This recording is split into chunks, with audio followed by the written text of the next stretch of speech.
ಗುಲ್ಬರ್ಗಾ ವಕೀಲರ ಸಂಘದ ಎರಡೂ ಘಟಕಗಳ ವತಿಯಿಂದ, ಜಿಲ್ಲಾ ಘಟಕ ಮತ್ತು ಹೈಕೋರ್ಟ್ ಘಟಕದ ವತಿಯಿಂದ ಈ ದೇಶದ ನ್ಯಾಯಾಂಗದ ಮೇಲೆ ಆಗಿರ್ತಕ್ಕಂಥ ದೌರ್ಜನ್ಯ, ಈಗಾಗಲೇ ಪಾಟೀಲ್ ಸರ್ ಹೇಳ್ದಂಗೆ ಇದು ವ್ಯಕ್ತಿಯ ಮೇಲಿನ ದೌರ್ಜನ್ಯ ಅಲ್ಲ. ನಾವೇನಾದ್ರೂ ಈ ಸಭಾಂಗಣದಲ್ಲಿ ನಿಂತಿರ್ತಕ್ಕಂಥ ಎಲ್ಲ ಕರಿಕೋಟಿನ ನ್ಯಾಯವಾದಿಗಳು ನಾವು ಹೇಳುವಂಗೆ ನ್ಯಾಯಮೂರ್ತಿಗಳು ಮತ್ತು ನ್ಯಾಯವಾದಿಗಳು ಒಂದು ನಾಣ್ಯದ ಎರಡು ಮುಖಗಳಿದ್ದಂಗೆ.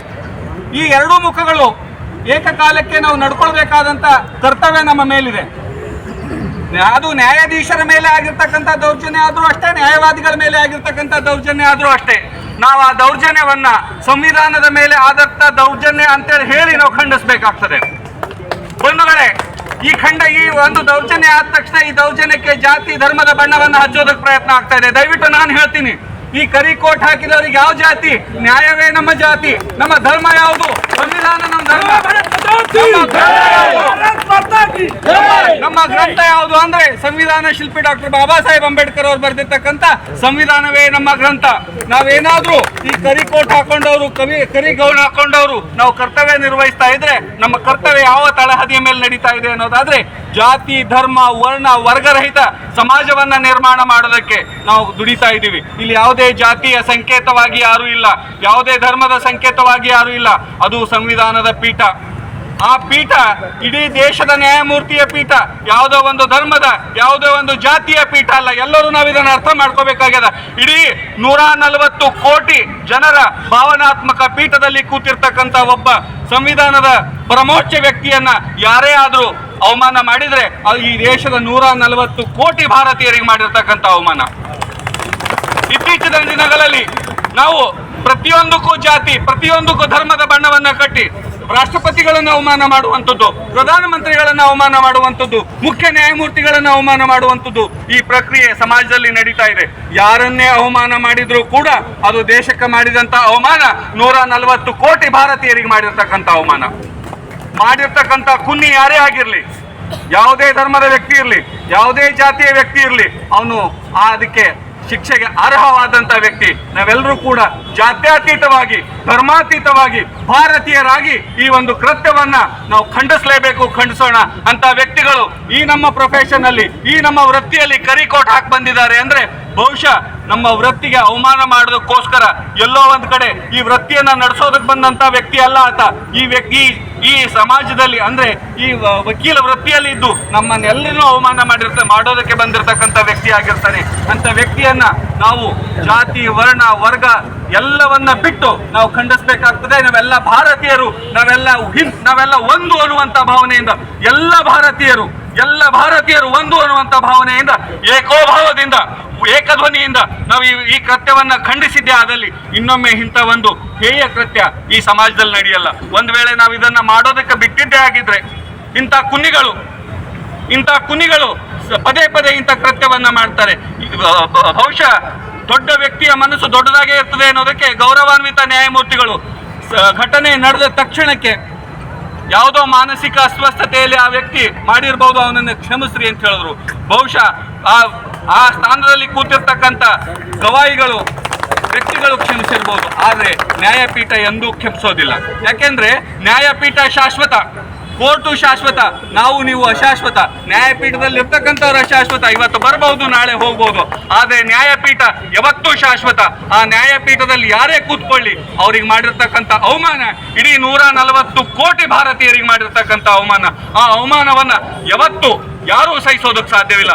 ಆ ವ್ಯಕ್ತಿಯ ಅವ್ರ ವ್ಯಕ್ತಿತ್ವವನ್ನ ನಾವೆಲ್ಲರೂ ಗೌರವಿಸಬೇಕು. ಆ ಘಟನೆಯನ್ನ ಅವರು ಬಹಳ ಸಮಾಧಾನದಿಂದ ತದೇಕ ಚಿತ್ತದಿಂದ ಅವರನ್ನ ಬಿಡ್ರಿ ಅಂತ ಹೇಳುವಂತ ಒಂದು ಒಳ್ಳೆಯ ವ್ಯಕ್ತಿತ್ವವನ್ನ ಹೊಂದಿರತಕ್ಕಂಥ ನಮ್ಮ ಮುಖ್ಯ ನ್ಯಾಯಮೂರ್ತಿಗಳಿಗೆ ಅವಮಾನ ಆಗಿದ್ದಾದ್ರೆ ಅದು ಪ್ರತಿಯೊಬ್ಬರಿಗಾಗಿರ್ತಕ್ಕಂಥ ಅವಮಾನ. ನಾವೆಲ್ಲರೂ ಇದನ್ನ ಖಂಡಿಸಬೇಕು ಅಂತ ಈ ಮುಖಾಂತರ ಹೇಳ್ಕೊತಾ, ಯಾಕೆಂದ್ರೆ ನಾವು ಕರಿಕೋಟ್ ಹಾಕಿದೀವಿ ಅನ್ನೋದಾದ್ರೆ ನಾವು ಈ ಸಂವಿಧಾನದ ರಕ್ಷಕರಾಗಿ ಬಂದಿದ್ದೀವಿ. ಯಾವುದೋ ಜಾತಿ ಧರ್ಮ ಮತ್ತು ಸಂಸ್ಥೆಯ ರಕ್ಷಕರಲ್ಲ, ನಾವು ಸಂವಿಧಾನದ ರಕ್ಷಕರು. ಸಂವಿಧಾನ ಯಾರಿಗಾದ್ರೂ ರಕ್ಷಣೆಗೆ ಅವಕಾಶ ಕೊಟ್ಟಿದ್ರೆ ಈ ದೇಶದ ನ್ಯಾಯವಾದಿಗಳಿಗೆ ಅವಕಾಶ ಕೊಟ್ಟಿದೆ, ನ್ಯಾಯಮೂರ್ತಿಗಳಿಗೆ ಅವಕಾಶ ಕೊಟ್ಟಿದೆ. ಅದನ್ನ ನಾವೆಲ್ಲ ಪಾಲಿಸೋಣ ಅಂತ ಹೇಳ್ತಾ ನನ್ನ 2 ಮಾತುಗಳು.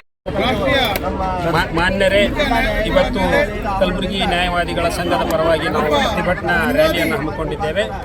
ಏಕೆಂದರೆ ಇತ್ತೀಚೆಗೆ ಸುಪ್ರೀಂ ಕೋರ್ಟಿನ ಮುಖ್ಯ ನ್ಯಾಯಾಧೀಶರಾದಂಥ ಸನ್ಮಾನ್ಯ ಶ್ರೀ BR ಗವಾಯಿ ಅವರ ಒಂದು ಕೋರ್ಟ್ ಹಾಲ್ನಲ್ಲಿ ಒಬ್ಬ ನ್ಯಾಯವಾದಿ, ರೌಡಿ ನ್ಯಾಯವಾದಿ ರಾಕೇಶ್ ಅಂತಕ್ಕಂಥ ಒಬ್ಬ ವ್ಯಕ್ತಿ ಇಡೀ ಪ್ರಜಾಪ್ರಭುತ್ವದ ವ್ಯವಸ್ಥೆಯ ಮೇಲೆ, ನಮ್ಮ ನ್ಯಾಯಾಂಗ ವ್ಯವಸ್ಥೆಯ ಮೇಲೆ ದಾಳಿಯನ್ನು ಮಾಡಿದ್ದಾನೆ. ಅದು ಚಪ್ಪಲಿ ಎಸೆಯುವುದರ ಮುಖಾಂತರ ಅದನ್ನು ನಾವು ಉಗ್ರವಾಗಿ ಮೊದಲನೇದಾಗಿ ಖಂಡಿಸ್ತೇವೆ. ಯಾಕಂದರೆ ಇವತ್ತು 140 ಕೋಟಿ ಜನಸಂಖ್ಯೆ ಇರತಕ್ಕಂಥ ಭಾರತ ಪ್ರಜಾಪ್ರಭುತ್ವ ವ್ಯವಸ್ಥೆಯಲ್ಲಿ ನಂಬಿಕೆ ಇಟ್ಟಂಥ ದೇಶ.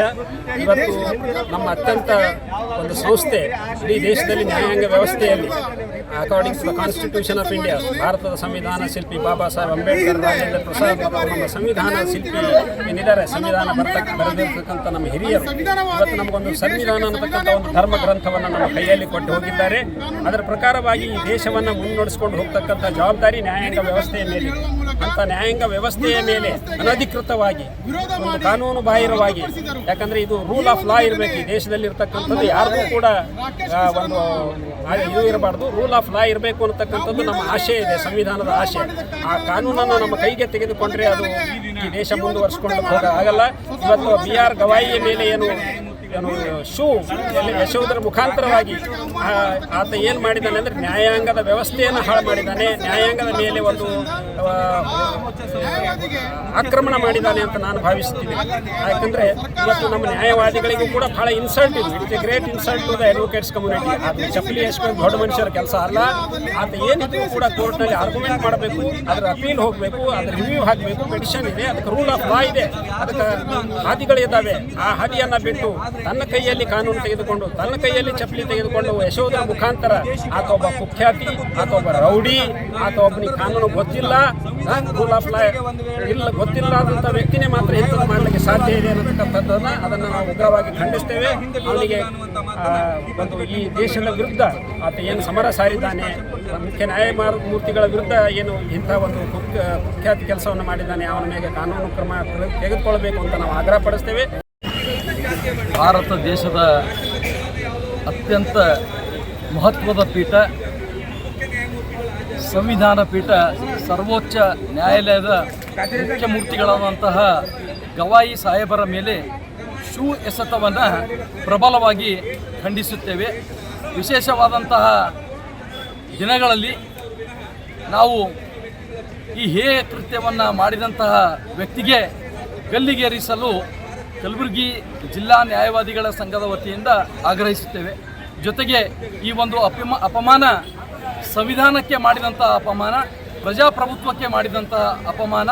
ಹೀಗಾಗಿ ಯಾವುದೇ ಕಾರಣಕ್ಕೂ ಈ ಒಂದು ಅಸಹ್ಯ ವರ್ತನೆಯನ್ನು ಯಾವ ವ್ಯಕ್ತಿಯೂ ಸಹಿತ ಸಹಿಸಲಾರದ ಪ್ರಯುಕ್ತ ಆತನನ್ನು ಗಲ್ಲಿಗೇರಿಸಬೇಕೆಂದು ಈ ಪತ್ರಿಕಾ ಮಾಧ್ಯಮದ ಮುಖಾಂತರ ಆಗ್ರಹಿಸುತ್ತೇವೆ. ರಾಘವೇಂದ್ರ ಕುಲಕರ್ಣಿ ಕೋಗ್ನೂರು, ವಕೀಲರು, ಕಲಬುರಗಿ. ಇವತ್ತು ಭಾರತ ದೇಶದ ಸರ್ವೋಚ್ಚ ನ್ಯಾಯಾಲಯದ ಮುಖ್ಯ ನ್ಯಾಯಾಧೀಶರಾಗಿರ್ತಕ್ಕಂಥ BR ಗವಾಯಿ ಸರ್ ಅವರಿಗೆ ಏನು ರಾಕೇಶ್ ಅಂತಕ್ಕಂಥ ಒಬ್ಬ ವಕೀಲ ಏನು ಅವಮಾನ ಮಾಡುವುದರ ಮೂಲಕ ಸರ್ವೋಚ್ಚ ನ್ಯಾಯಾಲಯಕ್ಕೆ ಅಗೌರವವನ್ನು ತೋರಿದ್ದಾರೆ. ಈ ಅಗೌರವವನ್ನು ಇಡೀ ಭಾರತ ದೇಶದ ಯಾವುದೇ ಒಬ್ಬ ಪ್ರಜೆಯು ಸಹಿಸಲಾರ. ಹಾಗಾಗಿ ಅವನ ಮೈಂಡ್ ಯಾವ ರೀತಿ ಇದೆ ಅಂತಂದರೆ ಅವನೊಂದು ಕ್ರೂರ ಮನುಷ್ಯ. ಅವನು ವಕೀಲ ಆಗಲಿಕ್ಕೆ ಏಬಲಿಲ್ಲ. ಅಂತಹ ವಕೀಲನಾಗಿ ಇವತ್ತು ಇಡೀ ದೇಶವನ್ನೇ ಗೌರವಿಸ್ತಕ್ಕಂಥ ಸರ್ವೋಚ್ಚ ನ್ಯಾಯಾಲಯಕ್ಕೆ ಅವಮಾನ ಮಾಡಿದ್ದಾನೆ. ಇದು ದೇಶದ ಮೊಟ್ಟ ಮೊದಲ ಏನು ಇಂತಹ ಕೃತ್ಯ. ಅವನನ್ನು ಯಾವ ವ್ಯಕ್ತಿಯು ಸಹಿಸುವುದಿಲ್ಲ. ಅವನನ್ನು ಈ ಕೂಡಲೇ ಬಂಧಿಸಿ ಅವನಿಗೆ ಉಗ್ರವಾದ ಕಠಿಣ ಶಿಕ್ಷೆಯನ್ನು ವಿಧಿಸಬೇಕೆಂದು ಈ ಮೂಲಕ ನಾನು ಗುಲ್ಬರ್ಗಾ ಜಿಲ್ಲಾ ನ್ಯಾಯವಾದಿಗಳ ಸಂಘದ ಮಾಜಿ ಉಪಾಧ್ಯಕ್ಷನಾಗಿ ಆಗ್ರಹಪಡಿಸುತ್ತೇನೆ. ನನ್ನ ಹೆಸರು ಧರ್ಮಣ್ಣ S. ಜೈನಾಪುರ್, ವಕೀಲರು, ಗುಲ್ಬರ್ಗಾ.